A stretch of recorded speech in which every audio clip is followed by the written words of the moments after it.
മുക്കം നഗര സൗന്ദര്യവൽക്കരണ പ്രവൃത്തിയിലെ മെല്ലെപ്പോക്കിനെ തുടർന്ന് നഗരത്തിലെ വ്യാപാരികളും യാത്രക്കാരും ദുരിതത്തിൽ. നഗരത്തിലെ റോഡുകളെല്ലാം കുത്തിപ്പൊളിച്ചിട്ടതോടെ അതിരൂക്ഷമായ പൊടിശല്യവും ഗതാഗതക്കുരുക്കും മൂലം കടകൾ തുറക്കാൻ കഴിയാത്ത അവസ്ഥയാണെന്ന് വ്യാപാരികൾ പറയുന്നു. വകുപ്പുകൾ തമ്മിലുള്ള ഏകോപനമില്ലാത്തതാണ് പ്രതിസന്ധിക്ക് കാരണം. വാട്ടർ അതോറിറ്റി അധികൃതർ കുടിവെള്ള പൈപ്പുകൾ മാറ്റിസ്ഥാപിക്കാത്തതും പൊതുമരാമത്ത് ഇലക്ട്രിക്കൽ വിഭാഗം തെരുവുവിളക്കിനുള്ള വൈദ്യുതി ലൈൻ മണ്ണിനടിയിലൂടെ സ്ഥാപിക്കാത്തതുമാണ് പ്രവൃത്തി മന്ദഗതിയിലാവാൻ കാരണം. റോഡിൻ്റെ നിർമ്മാണ പ്രവൃത്തിയും തെരുവുവിളക്ക് സ്ഥാപിക്കുന്ന പ്രവൃത്തിയും കുടിവെള്ള പൈപ്പ് മാറ്റി സ്ഥാപിക്കുന്ന പ്രവൃത്തിയും വ്യത്യസ്ത ഏജൻസികളാണ് കരാറെടുത്തിരിക്കുന്നത്. തെരുവുവിളക്കിൻ്റെയും കുടിവെള്ള പൈപ്പിൻ്റെയും പ്രവൃത്തി പൂർത്തിയായാലേ റോഡിലെ കോൺക്രീറ്റ് ആരംഭിക്കാനാവൂ.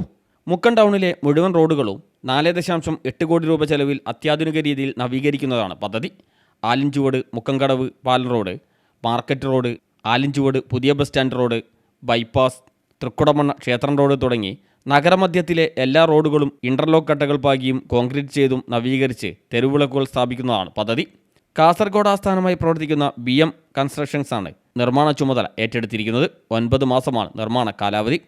നഗരത്തിലുടനീളം ഓവുചാൽ നിർമ്മാണത്തിന് കുഴികളെടുത്തതിനാൽ എല്ലാ റോഡുകളുടെയും അവസ്ഥയും സമാനമാണ്.